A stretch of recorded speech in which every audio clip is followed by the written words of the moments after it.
A gente continua falando da chuva. Em Pouso Alegre, a situação que começava a se normalizar piorou. Veja aí. 154 pessoas estão desalojadas na cidade, a maioria do bairro São Geraldo. Os rios Mandu e Sapucaí voltaram a subir.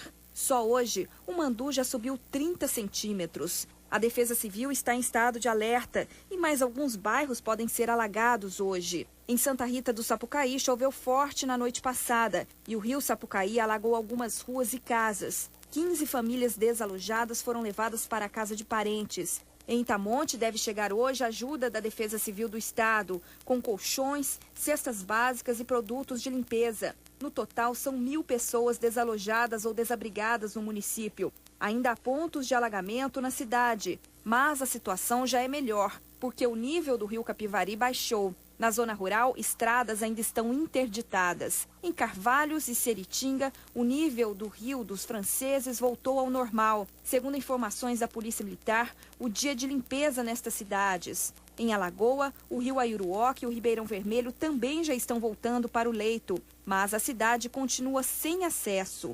A cidade de Serranos também continua isolada. Um buraco de cerca de 3 metros foi aberto na ponte que fica na estrada entre o município e Seritinga.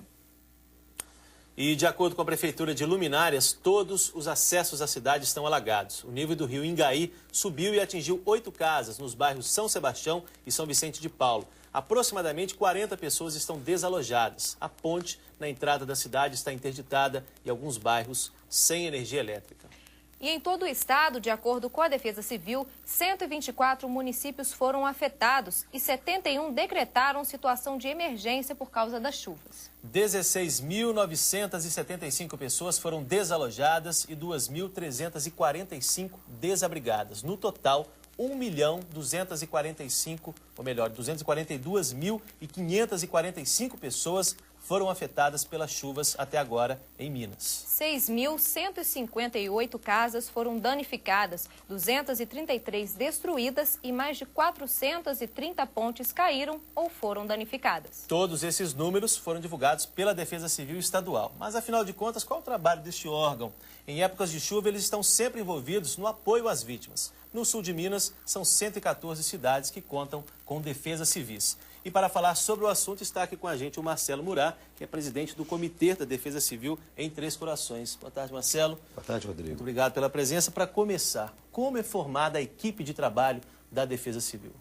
Bom, em primeiro lugar, precisa haver interesse do município para que seja formada a Defesa Civil. Você mesmo acabou de informar que no sul de Minas nós temos somente 114 cidades com a Defesa Civil. Então tem que haver um interesse, né? A partir daí, o procedimento ele é simples, é só entrar em contato com a Defesa Civil Estadual, né, e se formar através de funcionários da Prefeitura, funcionários pessoas civis da cidade, para que possa ser formada a Defesa Civil. Isso é um grande bem para a cidade, porque as cidades que têm a Defesa Civil, elas são atendidas prontamente, porque a partir do momento que você tem contato, além das informações que você recebe em tempo real, do aumento do rio, de alguma queda de barreira, de alguma tromba d'água, que a gente recebe assistência da Defesa Civil na cidade, através das cidades da região. Você também é atendido com necessidades como colchões, como cestas básicas. Então, é um contato direto que você tem com o governo do estado. Isso é muito benéfico para o município. Uhum. E como é que faz essa ligação das defesas civis municipais com a estadual?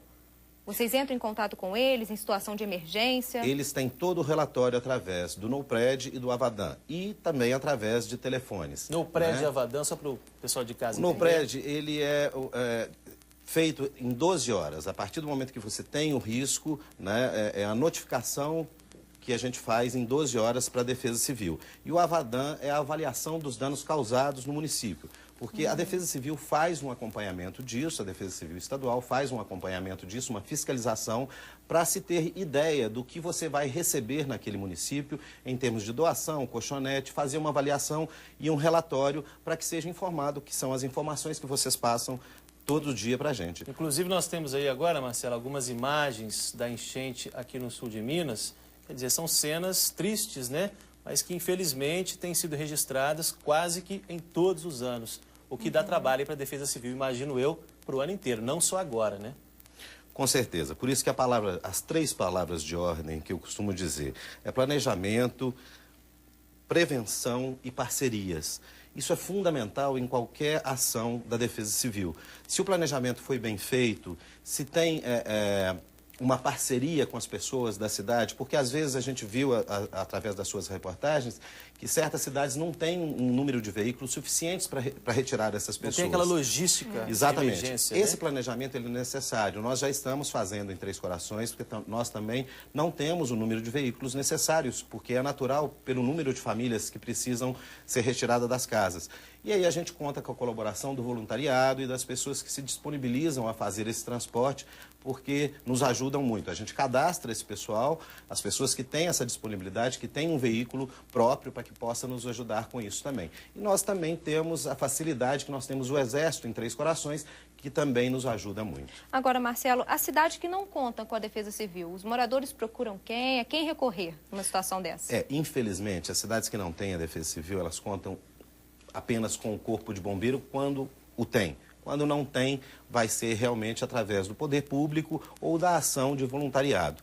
Por isso que eu digo que a formação de uma defesa civil no seu município, ela é fundamental para qualquer tipo de ação emergencial que nós temos. Nós temos o sul de Minas que, com muitas montanhas, todo ano a gente recebe um volume de água muito intenso. Então a gente precisa de ter um planejamento, uma preparação para agir corretamente em tempo real, para salvar vidas e também os materiais dessas pessoas. O planejamento é fundamental. Nós vimos ali há pouco algumas imagens de um desmoronamento de um barranco, ou seja, uma área de risco. A Defesa Civil também tem o papel de mapear essas áreas de risco? Com certeza. Inclusive, antes de vir para o estúdio agora, eu estava de calça jeans, boné e fazendo esse percurso junto com o engenheiro da Defesa Civil, fazendo o levantamento dessas encostas para que a gente possa minimizar algumas casas, para colocar, inclusive, algumas mantas onde há um perigo iminente de desabamento, para que não possa haver infiltração maior. Porque nesse período também, para que a gente possa ajudar essas pessoas na reconstrução de suas casas, ele é um pouco complicado devido ao volume de água. Então, a primeira coisa que é feita é a retirada dessas pessoas de suas casas para a preservação de suas vidas. E depois, sim, nós vamos, a partir do momento que for possível, minimizar, reconstruindo essas casas e melhorando, né, a qualidade de vida dessas pessoas. Marcelo, muito obrigado pela participação aqui no Jornal, muito obrigado pelas informações. Gostaria de agradecer vocês e pedir, aproveitar também, para que as pessoas recebam bem os agentes que vão retirá-los das casas. É um trabalho árduo, é um trabalho difícil, mas que a gente tem que ter a colaboração dessas pessoas, porque às vezes elas não querem sair de suas casas e nós estamos ali levando para elas o melhor possível. Ok, fica aí o recado então.